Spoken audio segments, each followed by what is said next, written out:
హైదరాబాద్ శివార్లో అక్షరాల 200 కోట్ల విలువైన ప్రభుత్వ భూమి మాయమైంది. నిషేధిత జాబితాలో ఉన్న సర్కార్ భూమిని కొందరు అక్రమార్కులు అవినీతి అధికారుల సహకారంతో ప్రైవేటు వ్యక్తుల పేర్లపై పట్టా చేసి అర్ధరాత్రి వేళల్లో రిజిస్ట్రేషన్లు పూర్తి చేశారు. రికార్డులు, సర్వే నెంబర్లు మార్చారు. చివరికి ప్రభుత్వ భూమికే పాస్బుక్కులు జారీ చేశారు. అబ్దుల్లాపూర్మెట్ మండలం మునుగనూరులో వెలుగులోకి వచ్చిన ఈ భారీ భూ కుంభకోణంపై ప్రత్యేక కథనం.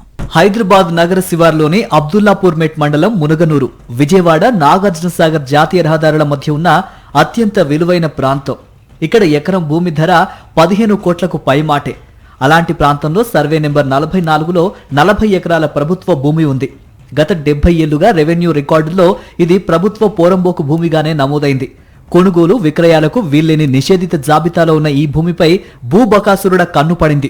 ధరణి పోర్టల్లోని లోపాలను ఆసరాగా చేసుకుని కొందరు అధికారులతో కుమ్మక్కై ఈ భూమిని కాజేసే కుట్రకు తెరలేపారు. ప్రభుత్వ భూమికి ఎలాంటి లింక్ డాక్యుమెంట్లు లేకపోయినా కె సులోచన పేరుతో 7.16 ఎకరాలను పట్టాభూమిగా మార్చి పాస్బుక్ జారీ చేశారు.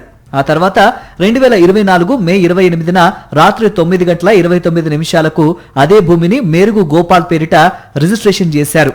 మరో 4.25 ఎకరాలను జూన్ 26న రాత్రి 11:17 అదే వ్యక్తి పేరుపై రిజిస్ట్రేషన్ పూర్తి చేశారు. సాధారణ ప్రజలకు పగటిపూట కూడా రిజిస్ట్రేషన్ స్లాట్ దొరకని పరిస్థితుల్లో అర్ధరాత్రి వేళల్లో రిజిస్ట్రేషన్లు జరగటం తీవ్ర అనుమానాలకు తావిస్తోంది. ఈ అక్రమాలను దాచిపెట్టేందుకు మరో మాయాజాలానికి తెరతీశారు.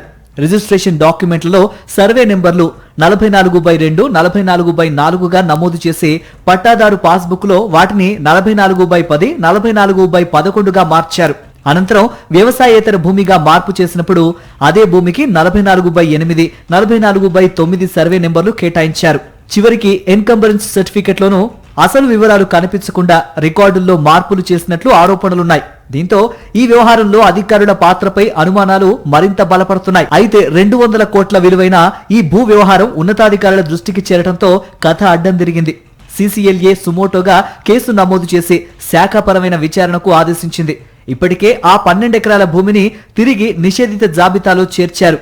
ప్రభుత్వ భూమిని ప్రైవేటు వ్యక్తులకు అప్పగించిన ఈ కుంభకోణం వెనుక అసలు సూత్రధారులు ఎవరు, అధికారులకు అండగా నిలిచిన పెద్ద తలకాయలు ఎవరు అన్నది ఇప్పుడు విచారణలో తేలాల్సి ఉంది. మరిన్ని అప్డేట్స్ కోసం ఛానల్ ను సబ్స్క్రైబ్ చేయండి. నోటిఫికేషన్స్ కోసం బెల్ ఐకాన్ పై క్లిక్ చేయండి.